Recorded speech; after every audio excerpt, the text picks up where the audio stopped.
Então, depois da primeira aplicação da equação de estado do gás ideal, que nos levou à lei das pressões parciais de Dalton, vamos ver agora uma outra aplicação que está relacionada ao estudo do efeito da gravidade sobre o gás. Por quê? Quando a gente está estudando sistemas ordinários, sem muita variação de altura, o efeito da gravidade ele é negligenciado e ele pode de fato ser negligenciado, porque a gravidade atua sobre massas, sobre a força gravitacional é proporcional à massa. Então, como a partícula do gás tem massa muito pequena, então a atuação da força gravitacional sobre ela também é pequena. Mas quando eu tenho variações de alturas muito grandes, daí a influência da gravidade ela tem que ser levada em consideração, porque isso vai gerar uma variação na pressão naquele sistema, certo? E o que a gente vai desenvolver agora, obviamente, de modo bem simplificado, com algumas considerações que não são reais, mas que nos levam a tirar conclusões que são interessantes, é verificar como que a gravidade de fato atua na pressão do gás, certo? E isso é dado pelo que a gente chama de lei da distribuição barométrica, que estuda o efeito da gravidade sobre o gás. Para isso, para a gente chegar nisso, imagina aqui que eu tenho uma coluna de gás em que toda essa coluna esteja na mesma temperatura, uma coluna isotérmica. A coluna não é necessariamente algo físico, certo? Pode ser algo imaginário, mas imagina que eu tenho uma extensão muito grande de altura de um gás e eu quero ver como que a variação da altura nessa coluna influencia na pressão naquele determinado ponto, certo? Então imagina que eu tenho essa coluna aqui com uma área A qualquer e estou numa altura Z, com relação a essa referência aqui, que é a base, certo? A pressão nesse ponto Z, ele é determinado pela massa que está sobre essa altura, certo? Por quê? Pressão é força sobre a área, em termos de equação que vocês já estudaram. A força envolvida aqui nesse caso vai ser a força-peso, e a força-peso é dada pela massa vezes a aceleração da gravidade, mas a massa que está sobre ou acima daquela referência, abaixo ou ao lado não faz sentido, certo? Então, a pressão no ponto Z aqui, ela pode ser escrita como sendo a força sobre a área, que é igual a massa vezes a aceleração da gravidade dividido pela área, em que essa massa aqui é a massa sobre esse ponto Z aqui, certo? Considerando essa coluna aqui. Agora, vamos tentar desenvolver uma expressão para a pressão nessa altura Z mais dz, ou seja, eu variei uma altura e eu quero agora escrever a expressão para a pressão sobre esse ponto aqui, em que não tem mais altura Z, sim altura Z mais dz, certo? Nessa situação aqui, eu vou escrever aqui como sendo um P', P' que vai ser a pressão P mais um dp, que a gente quer ver a relação entre eles, que agora está relacionado com a massa sobre essa altura aqui. E não a massa que está aqui agora, ela tem que ser desconsiderada nesse caso. Então eu vou escrever isso aqui como sendo M' vezes G, aceleração da gravidade, dividido por A, em que o M' aqui é a massa sobre a altura Z mais dz, certo? Bom, relacionando esse M' com esse M aqui é a massa sobre Z, certo? Então é fácil a gente perceber que esse M' aqui, o que vai ser? Vai ser a massa M, que eu tenho, menos a massa que está contida entre Z e Z mais dz, certo? Vou chamar isso aqui de um dm, um diferencial de massa qualquer, certo? Então o M' é essa massa M menos um termo dm. E aí, se eu aplicar aquela ideia nessa expressão aqui, então eu chego à conclusão de que o P', que é o P mais dp, vai ser igual a M menos dm, que multiplica G sobre A, certo? Fazendo a distributiva ali, para a gente conseguir enxergar mais a fundo essa equação, eu escrevo que P mais dp é igual a mg sobre A menos, vou botar aqui, mudar a ordem do produto, G dm sobre A, certo? Então, repare aqui nessa expressão, esse termo aqui, ó, mg sobre A, é exatamente o P, que nós definimos aqui em cima, que é a pressão sobre a altura Z, certo? Então, esse termo P aqui, ele pode ser cancelado com esse. E aí eu posso reescrever essa expressão como sendo dp igual a menos G dm sobre A, certo? Para a gente expandir um pouco mais aquela ideia ali, levar em consideração a densidade do fluido que está dentro dessa coluna aqui. O fluido, no nosso caso, que a gente está estudando um gás. O que é a densidade?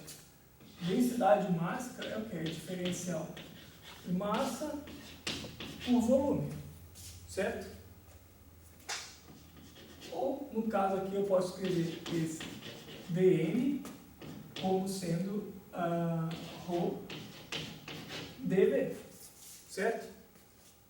Veja bem que se eu relacionar aquela diferencial de massa lá com esse ponto aqui nessa figura, o que vai ser aquele dV, aquela diferencial de volume? Vai ser exatamente o volume desse termo aqui, certo? Qual vai ser o volume disso? É a área A vezes a altura dz. Então eu posso reescrever aquele dm como sendo ρ vezes A vezes dz. Por quê? A dz é o volume dv, certo? Relacionado àquela diferencial de massa dm ali, na figura que a gente utilizou antes. Então, se eu pegar esse termo e aplicar na expressão que a gente desenvolveu para a diferencial da pressão, eu posso escrever que dp vai ser igual a menos G sobre A vezes dm. Só que dm é o quê? Rho vezes A vezes dz. E aí, eu cancelo o A com esse A aqui. Eu posso, portanto, escrever que dp é igual a menos ρ g dz. Certo? Então, ó, partindo dessa expressão, vamos analisar ela um pouco mais a fundo. Vamos considerar que o fluido contido nessa coluna aqui, ele seja um fluido incompressível, um líquido, por exemplo. Então, ó, para um líquido, o que tem de interessante é que a densidade do líquido, ela não é uma função da altura, certo? Então, assim, qualquer ponto que eu medir a densidade de um líquido, a gente pode considerar que a densidade dele é a mesma. Não vai depender da altura ali, ou da pressão que seja, certo?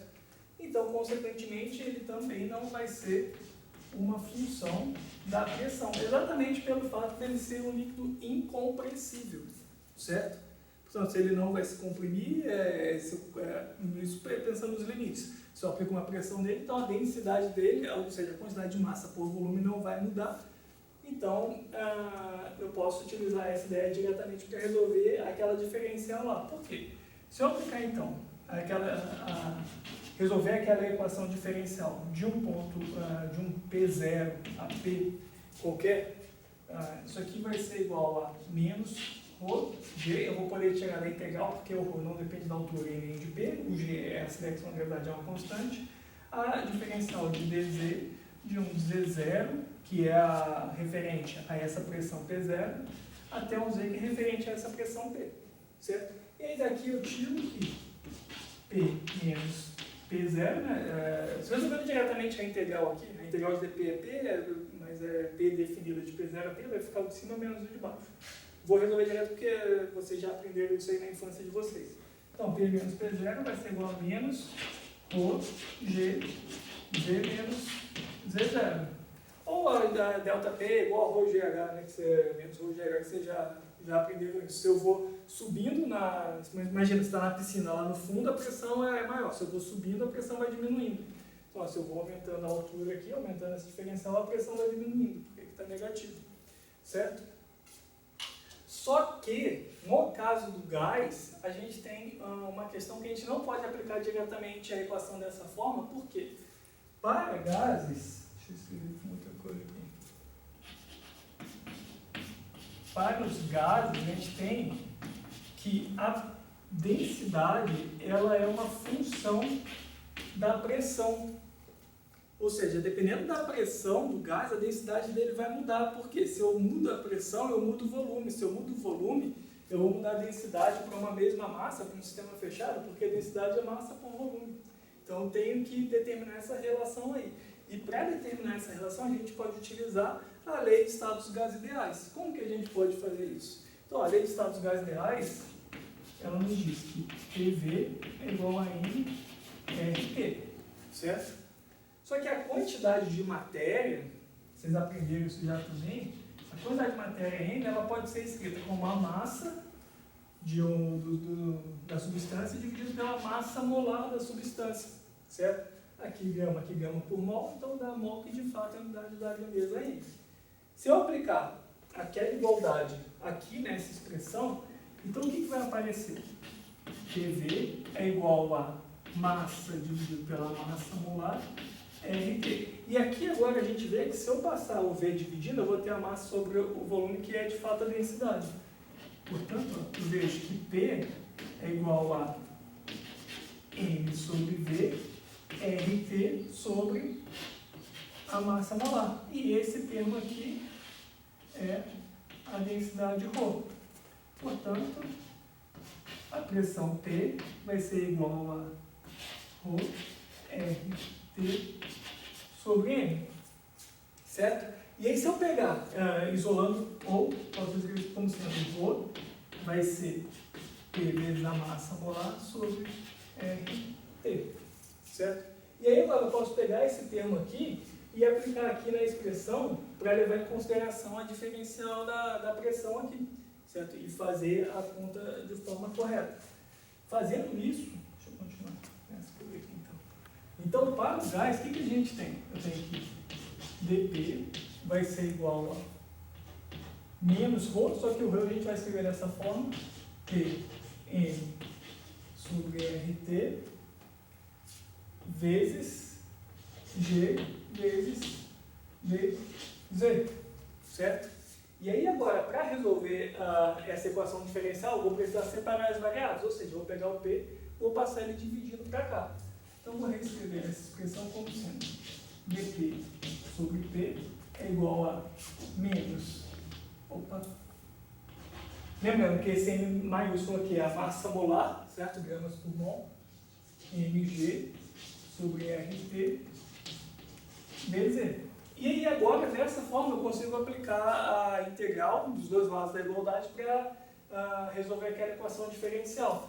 Então, se eu aplicar aqui a integral, definindo de um P0 até um P, e do lado de lá, a integral de um Z0 referente à altura referente a esse P0, para um Z referente à pressão P, a gente consegue resolver aquilo porque a massa molar, a aceleração da gravidade G e o R são constantes, e nós estamos considerando o nosso caso lá na figura inicial, que o sistema é isotérmico, portanto o T também é constante, todo esse termo aqui pode ser removido da integral, certo?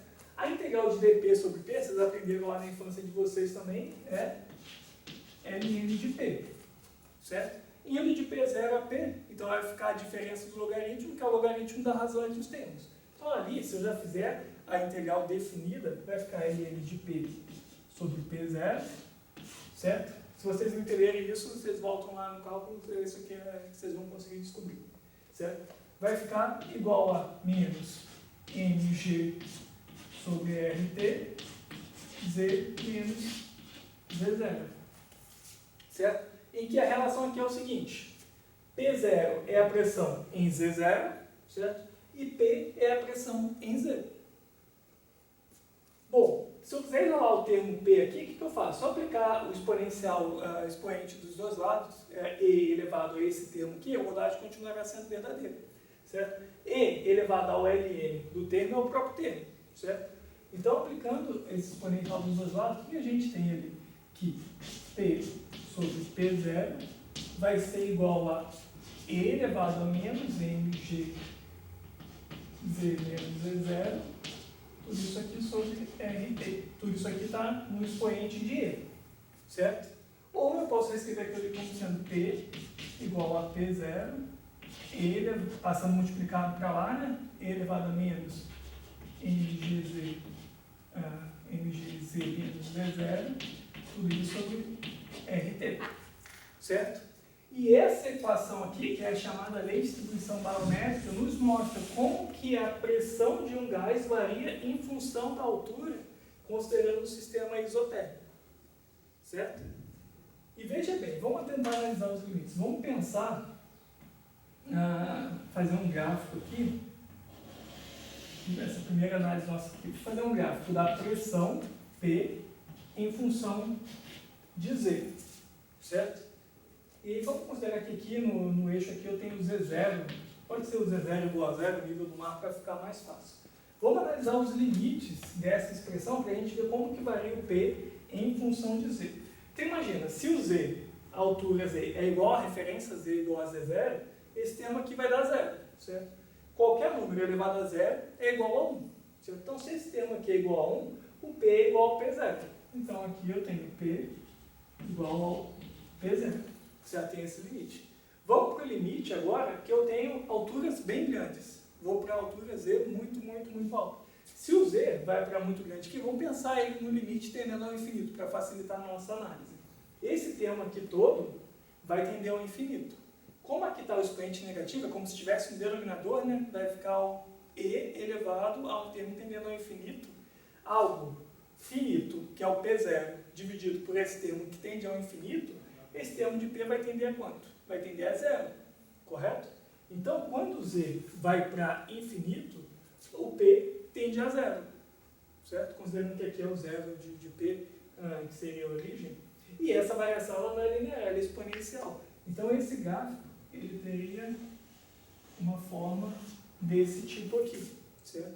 E aí a gente vê que quanto mais alto a gente está, menos é a pressão, menor é a pressão. Vocês conhecem esse efeito, porque já ouviram falar bastante quando tem jogo de futebol em cidades com altitudes muito elevadas, por exemplo, em La Paz, lá na Bolívia, que o pessoal fala que sente falta de ar, que o ar é rarefeito. É exatamente esse tipo de efeito que a gente está estudando aqui. Porque quando eu vou subindo muito, eu saio aqui do nível do mar, que a gente tem no litoral brasileiro, por exemplo, não em Itapetininga, porque a gente está a 700 metros acima do nível do mar. Saio daqui e chego lá em La Paz, que é 3 km e tanto acima do nível do mar, então a gente vê que tem uma relação que mostra que a pressão de fato diminui, certo? De todo o gás da atmosfera, inclusive do gás oxigênio, que é o que a gente utiliza para respiração, certo? E aí tem-se maior dificuldade de se respirar lá em cima. E é interessante a gente notar uma coisa, fazer um outro gráfico aqui para a gente finalizar a nossa análise disso, para juntar essas duas informações que a gente teve. Eu vou colocar aqui P sobre P0, P sobre P0 quando Z é igual a Z0, isso aqui vai ser igual a 1, né? Em função de Z, certo? Então, ó, vejam bem que, deixa eu pegar uma cor aqui, vejam bem que também tem um fator que tem que ser levado em consideração aqui, que é a massa molar do gás. E é lógico da gente pensar, quem sente mais o efeito da gravidade? Corpos mais leves ou mais pesados? São os mais pesados, certo? Portanto, os gases mais pesados, em termos de partícula, eles também vão sentir mais o efeito da gravidade, certo? E eles vão sentir mais, de modo que a pressão parcial daquele cara vai decair mais rapidamente do que de gases mais leves. Então, portanto, imagina que eu tenho uma mistura de três gases com massas molares diferentes. A pressão para P sobre P0 para todos eles vai ser igual a 1, certo?